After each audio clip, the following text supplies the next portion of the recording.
A Border Patrol agent accused of fatally shooting an illegal immigrant.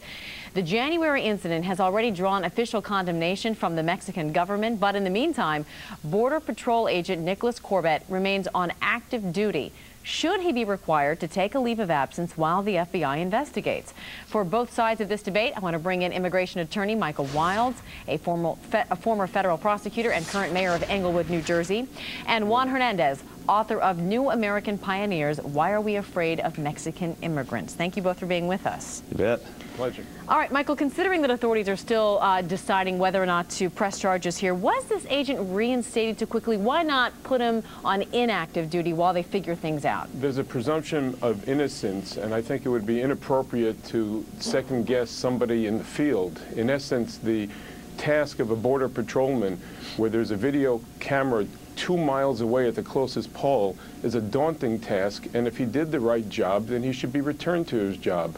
The question as to whether or not the firearm was discharged deliberately, accidentally, whether the family who says one story and other people may feel that there was a different story at hand will be ferreted out through forensics and investigations. But the presumption of innocence and the protection of our lives and our homeland security is vested in this gentleman's life. And if he's putting himself in harm's way and there's nothing to the contrary, I do not see why a person should be pulled there. You know, I'm an immigration lawyer, and it's my task to help people legally migrate here. But part of the task of immigration is homeland controls and making sure that the borders are protected.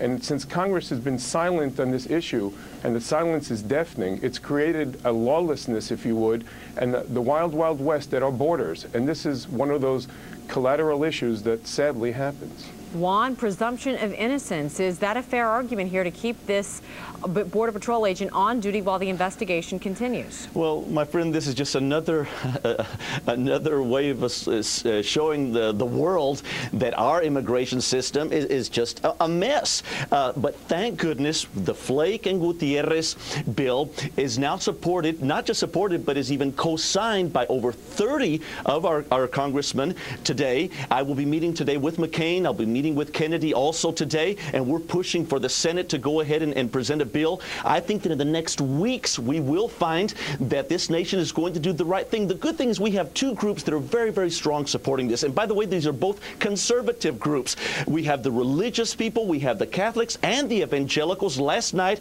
I was with African American evangelicals and Latinos, and we were dancing better than even Karl Rove was dancing last night and singing to God, but asking in prayer that immigration reform will be passed. The other group, of course, are the business leaders.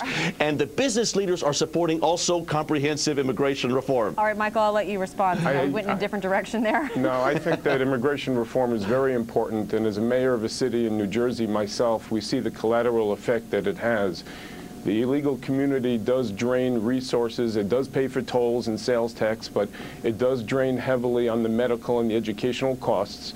I'm part of a task force in the state of New Jersey that's looking at this issue. And the bottom line is that we need to make sure that we respect the immigrant heritage of our country, but at the same time the rule of the law. But where and that anybody coming into the United States illegally creates problems, and Homeland Security and Border Control officers are putting their lives in harm's way. So I do agree with the gentleman that immigration reform is much needed, but when it comes to border enforcement and Homeland Security, we have to take a very strict scrutiny.